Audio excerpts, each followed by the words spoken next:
일단 김달진 미술사 이야기 28회째인데요. 오늘은 어떤 얘기를 들려주실 건가요?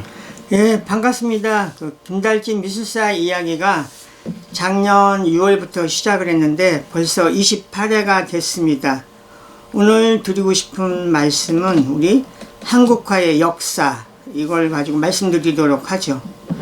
우리가 한국화 라는 용어를 이야기하기 전에 우리에게 어떤 미술이라는 거는 우리 근대에 들어와서 처음에 미술이라는 용어를 쓰기보다는 우리가 서화, 도화 이런 말을 쓰기 시작을 했죠. 그래서 나중에 그것이 미술이라는 용어를 썼고, 또 그 이후에는 최근에는 미술이라는 말보다는 더 포괄적으로 시각예술이라는 이런 용어를 쓰고 있습니다. 그래서 우리가 한국화를 처음에는 이제 동양화라든지 이런 말을 썼습니다. 그래서 동양화는 서양화의 어떤 대응되는 말로 이렇게 썼었고요. 근데 동양화라는 용어를 써가지고 내려오다가 50년대 말에 청강 김영기 선생님이 주동이 돼서 중국에 국화가 있고 일본에 일본화가 있는데 우리 한국 사람이 그린 그림을 한국화라는 이런 용어를 써야 된다. 그러면서 신문에 기고도 하시고 그러면서 한국화라는 이름 명칭을 이렇게 정착시키도록 노력을 해오셨었죠. 그러다가 국전이 1981년 30회로 마감이 되면서 그 이후에 이제 대한민국 미술대전이 되면서 그 명칭도 동양화에서 한국화라는 부분으로 바뀌고 그러면서 이제 한국화라는 명칭을 쓰고 있는데요. 지금도 이제 간혹 한국화라는 명칭이 애매하다. 그럼 한국 사람이 그린 거는 다 한국화냐? 이런 용어에 대한 애매모함은 있지만 그래도 한국화라는 거는 우리가 얘기하는 종이, 분, 먹, 지필목 이런 거를 가지고 그리는 그림이고 또 한국의 어떤 정서 이런 거를 가장 잘 드러내는 그림이잖아요. 그래서 한국화가 70년대까지는 굉장히 미술 시장에서도 굉장히 높은 가격에 판매가 되고 그랬던 그림이죠. 근데 이런 것들이 어떤 시대의 변화, 또 우리가 주거 환경에 대한 변화 이런 것 때문에 우리가 미니멀한 벽에는 그런 너무 관념적이고 새가 날아가고 물이 흐르는 이런 그림보다는 어느새 우리가 서양화, 유화 이런 거를 선호하면서 그림을 이렇게 구입하고 그런 사람들이 이런 한국화보다는 또 서양화를 이렇게 선호하게 된 이런 추세도 있죠. 그래서 요새 한국화 그림값이 정말 우리가 얘기하는 6대가, 여러분들 연세 드신 분들은 6대가를 알지만 젊은 사람들한테 6대가를 하면 누가 6대가인지도 이런 걸 사실 몰라요. 이런 정도로 그런 그림값도 너무 많이 추락이 됐고, 그래서 한국화를 부흥해야 된다 이런 것이 미술계에서 쭉 나오죠. 그래서 몇 년 전에 한국화의 날이라는 이런 것이 제정이 돼서 얼마 전에 돌아가신 유산 민경갑 선생님 이런 분이 주동해서 한국화의 날을 제정을 해서 미술세계 갤러리라든지 이런 곳에서 전시도 하고 이렇게 했었습니다.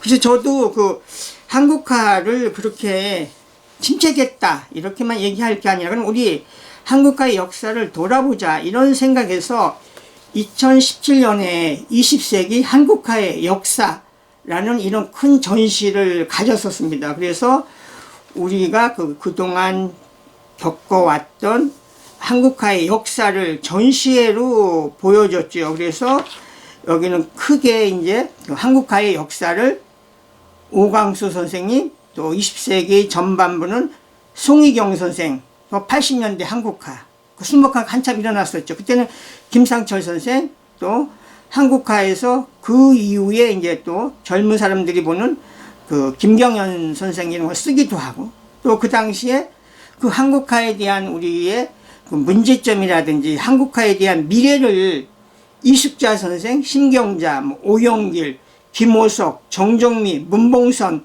그래서 10명의 작가들한테 설문조사도 했었어요. 그래서 그런 거를 가지고 쭉 이렇게 보여줬었는데요. 여기 이제 보여주는 것이 어떻게 보면 저희들은 전시를 하면서 이렇게 전문가를 통해서 어떤 대표 작가를 선정을 하는데요. 그 당시에 이렇게 한국화의 대표 작가로 선정된 분들이 이응로, 박생광, 송수남, 이상범, 변관식, 김기창, 천경자, 서세옥, 박내연, 권영우, 황창배.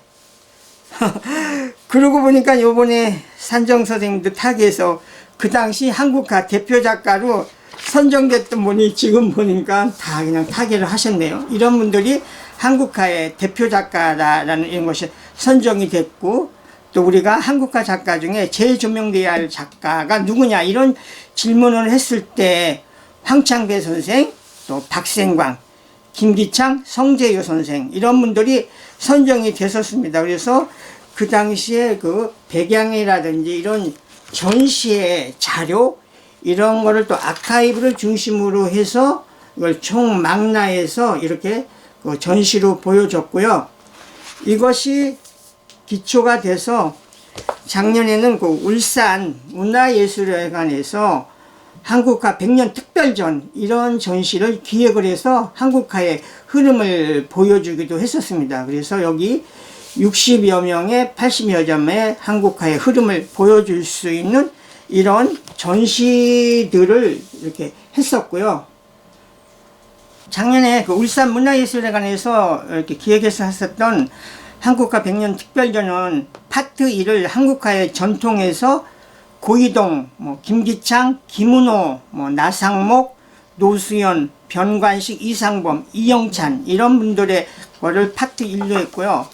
파트 2에는 한국화의 개화에서 금동원, 김병정, 김선두, 김진관, 박노수, 박대성, 박생광, 이응로, 천경자 선생 이렇게 이거를 2부로 구성을 했었고요. 또 3부에는 이제 젊은 작가들의 작품인데요.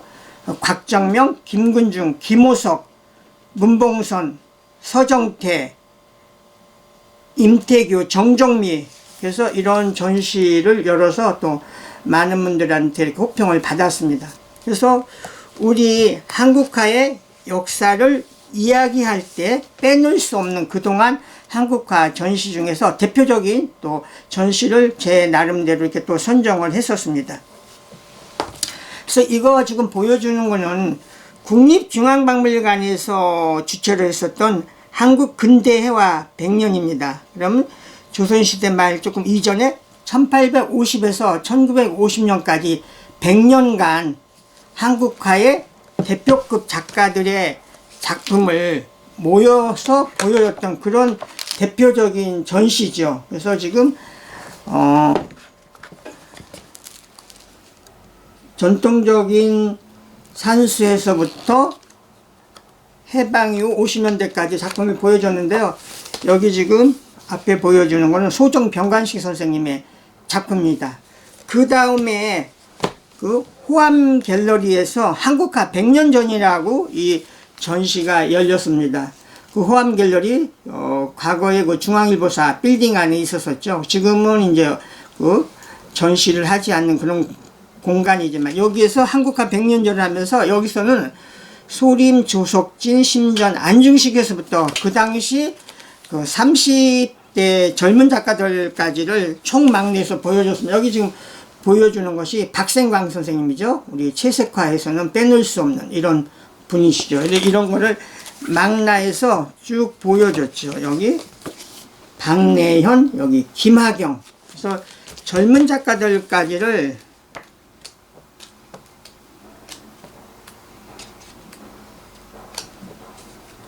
망라해서 보여줬습니다. 여기는 황창배, 정종회. 그래서 이것도 대표적인 한국화 기획전이라고 이야기가 할 수 있습니다. 한국화 100년 전이요.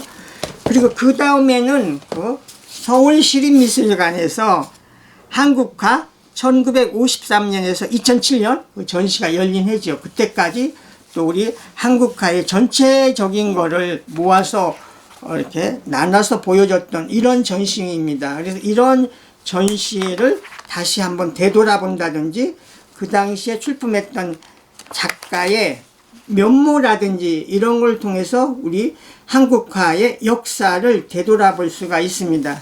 그래서 우리가 이렇게 시대가 좀 변한다 하더라도 한국인의 어떤 미감을 가장 잘 나타낼 수 있는 우리가 한국화에 대한 더 애정을 가지고 한국화가 시대에 맞춰서 더 발전해 나가기를 이렇게 또 기대를 해봅니다.